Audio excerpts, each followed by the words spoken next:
Azora Plus, abonnez-vous. Messieurs, mesdames, journalistes, distingués membres du groupe d'aide pour le climat RDC, chers invités, bonjour. Bonjour. Nous avons le réel plaisir de vous recevoir dans cet office de l'organisation ACDS en marge de ce point de presse qui est organisé dans le cadre de la commémoration de l'assassinat de Thomas Sankara, ex-président du Burkina Faso. Le point de presse va s'articuler notamment sur quelques points, à savoir les contextes des dettes financières exactement qui ont été imposées à la République démocratique du Congo, notre pays. Nous allons parler de qui sommes-nous, le mouvement d'aide pour le climat RDC, du pourquoi de la dette de la République démocratique du Congo, et enfin, nous allons donner notre position, le travail que nous devons faire pour que la dette de notre pays soit abolie. Potentiellement solution à la crise climatique et environnementale qui menace la planète tout entière. Nonobstant ce potentiel de solution, il faut retenir que les prémices de la dette extérieure du Congo sont issues de sa dette coloniale, c'est-à-dire la dette qui a été contractée par la métropole belge lors de la colonisation entre les années 1887 et 1959, qui a ensuite été transférée à la colonie lors de son indépendance. Cette décision avait été prise par les principaux actionnaires pour transmettre la charge de la dette coloniale contractée par la Belgique auprès de la Banque mondiale. Ainsi, la dette directe, à l'époque, elle s'élevait à 46 milliards de francs belges, des sommes considérables qui ont été empruntées pour financer des méga-projets soutenus par la Banque mondiale, aussi appelés LFA blanc. La situation d'endettement résulte donc également de la mauvaise gestion de ces projets par la Banque mondiale à l'époque. Et à titre d'exemple, nous avons le projet du barrage d'Inga sur le fleuve Congo qui, au lieu de fournir de l'électricité à la population des régions situées dans les alentours, cette méga infrastructure avait permis de tirer une ligne à haute tension sans précédent de 1900 km vers l'ex-province du Katanga, province riche à minerais, comme nous le savons nous tous, en vue de leur extraction et exploitation vers les pays industrialisés. Ces lignes ne s'étaient pas cependant accompagnées de l'installation des transformateurs qui auraient permis l'électrification des villages qu'elles survolent. L'impact financier de ces projets fut responsable de 60% de la dette accumulée au milieu des années 70, qui passa alors de 500 millions de dollars les années 1972 après 3 milliards de dollars les années 1997. Cette somme représentait alors 90% du prix international, disons du PIB. Ainsi, il faut retenir que ces prêts qui ont servi à financer ces projets extractivistes soutenus par la Banque mondiale n'étaient pas compte des besoins profonds de la population à cette époque-là. C'était des projets conçus à l'étranger pour l'étranger. Ils visaient notamment à favoriser l'exploitation des ressources naturelles du pays, la RDC, en vue d'approvisionner les marchés internationaux. C'est dans ces schémas que nous tenons ce point de presse qui a été repoussé absolument parce que Thomas Sankara a été assassiné le 15 octobre et nous sommes aujourd'hui le 27 octobre. Donc c'est toujours dans sa mémoire que nous organisons cette activité. Alors, nous allons immédiatement parler de qui sommes-nous. Comme il s'agit du lancement officiel du mouvement d'aide pour le climat RDC,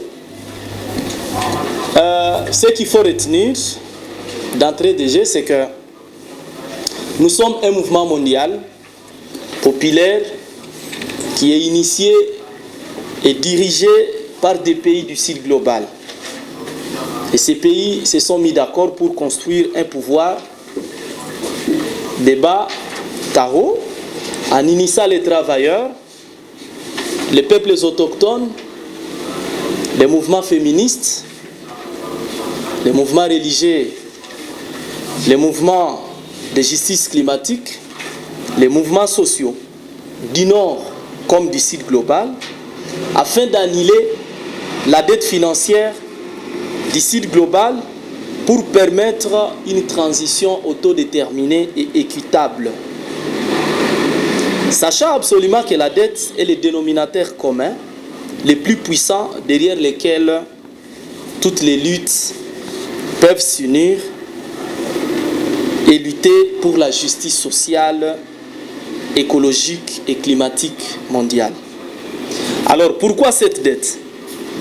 La dette est l'une des principales forces motrices de la crise climatique qui à son tour aggrave la crise de la dette déjà très injuste dans les pays du Sud global.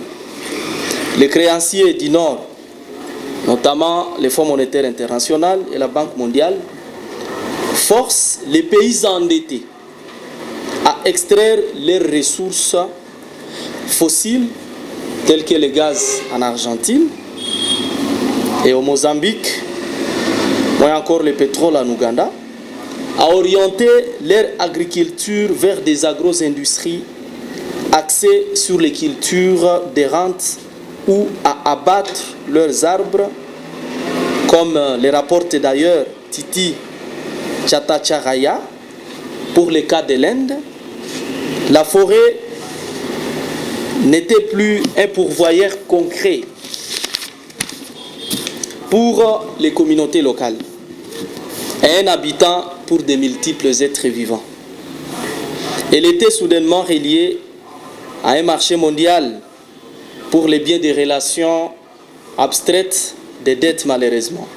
La dette est l'outil qui contraint les pays du Sud global à adopter ces pratiques extractivistes car elles génèrent la devise étrangère nécessaire pour rembourser.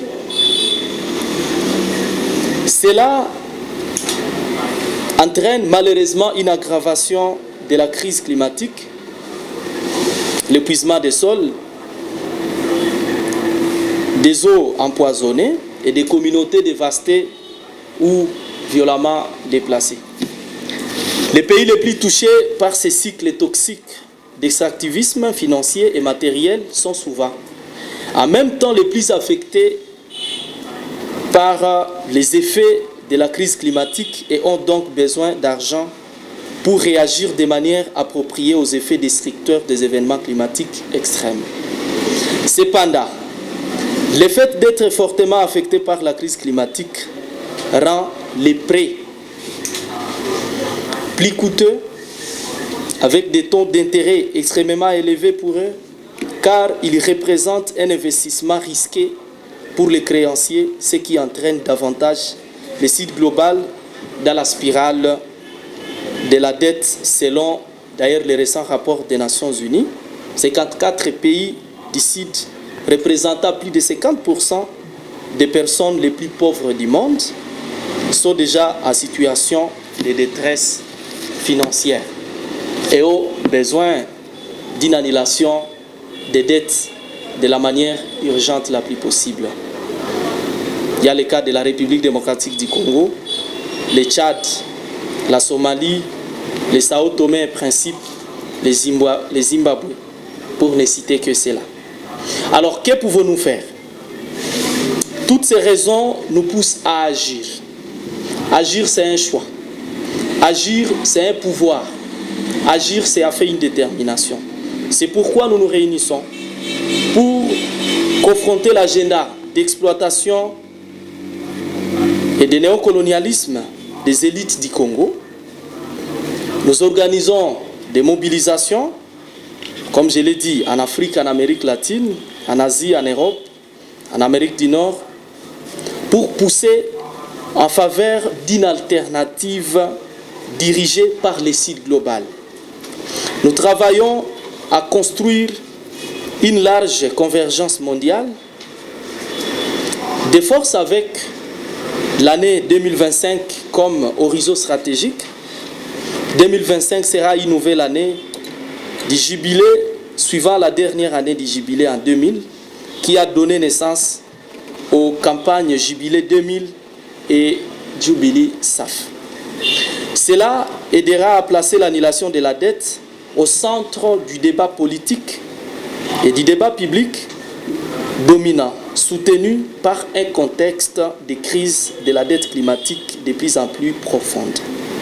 La même année, la conférence des Nations Unies sur le climat, la COP 30, se tiendra en Amazonie, les poumons de la Terre, un exemple emblématique de la destruction malheureusement environnementale et de résistance autochtone, ainsi qu'un symbole majeur de la santé de la planète. Pour citer, l'annulation de la dette des pays du Sud global n'est pas seulement juste et justifiée sur le plan économique, mais aussi face à la crise climatique que nous traversons. L'annulation de la dette pourrait permettre aux pays riches en ressources de laisser des milliards de dollars de réserves de combustibles fossiles dans les sols, tout en les libérant de l'engrenage de la dette et de l'emprise du Nord global, leur permettant d'entamer une transition énergétique autodéterminée et équitable. L'annulation de la dette ne couvrirait pas en elle seule l'ensemble des coûts d'une transition équitable, mais elle est une condition préalable pour que les pays du Sud global aient la moindre chance de relever les défis de la crise climatique, et c'est également la chose la plus accessible à faire pour permettre une action climatique à une échelle sans précédent pour toute la planète. Voilà à très peu de mots sur quoi le point de presse est axé. Je vais remettre la parole au modérateur pour l'étape suivante. C'est pour nous l'opportunité de lancer le mouvement Debt for Climate, ou Dette pour le climat en RDC officiellement. Il y a de cela plus de 4 mois qu'on est actif sur terrain, mais on n'avait jamais lancé ça officiellement. Et c'est pour nous l'occasion de le faire officiellement et d'intégrer au fait d'autres membres pour que nos actions se consolident davantage. Sinon,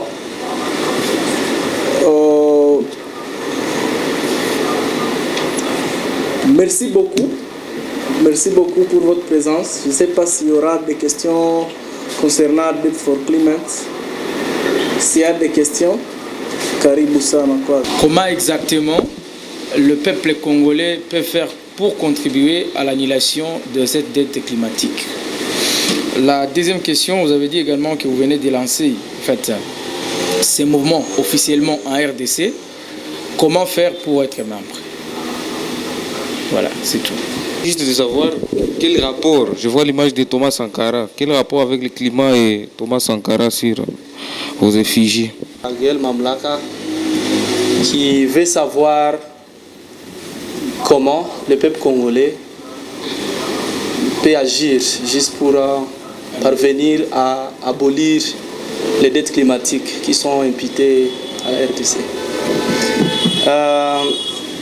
La question elle est très pertinente. Moi je pense que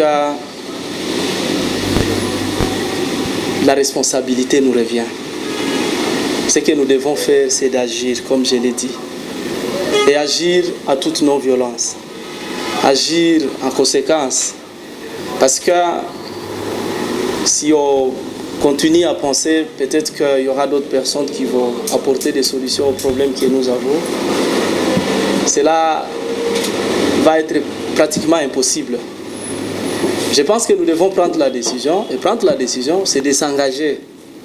On s'engage à participer à des mobilisations, à participer à la campagne d'aide pour le climat, et cela va permettre à ce que les pays arrivent à relever tous les défis auxquels il fait face. Donc l'engagement de tout et chacun est vivement demandé, parce qu'on a toujours dit un travail qui est fait en équipe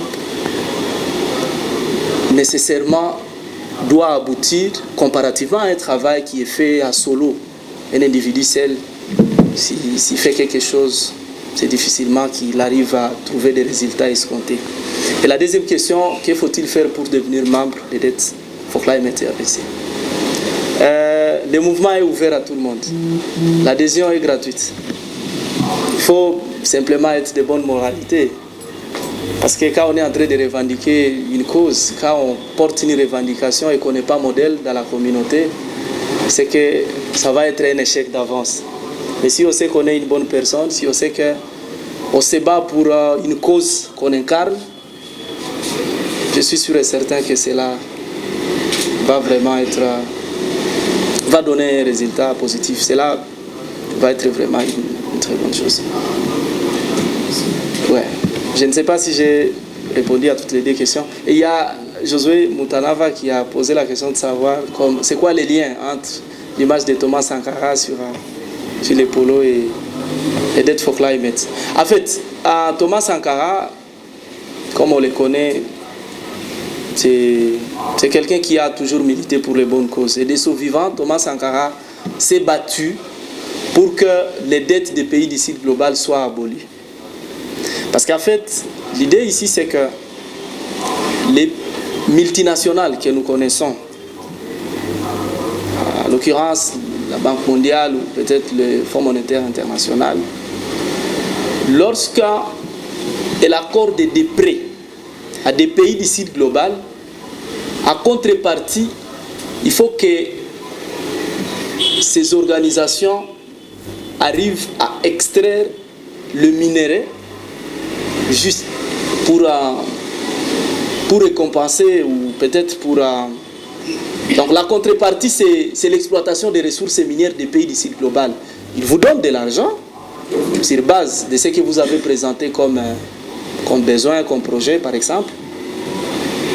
Et quand vous allez restituer les prêts que vous avez contractés chez eux, il faut le faire à contrepartie des minéraux. Et Thomas Sankara s'était vaillamment battu contre ce genre de pratiques pour dire que c'était quand même anormal. Et c'est la raison pour laquelle la vision de DET FOCLA IMET s'aligne derrière cette démarche de Thomas Sankara. Azora Plus, abonnez-vous.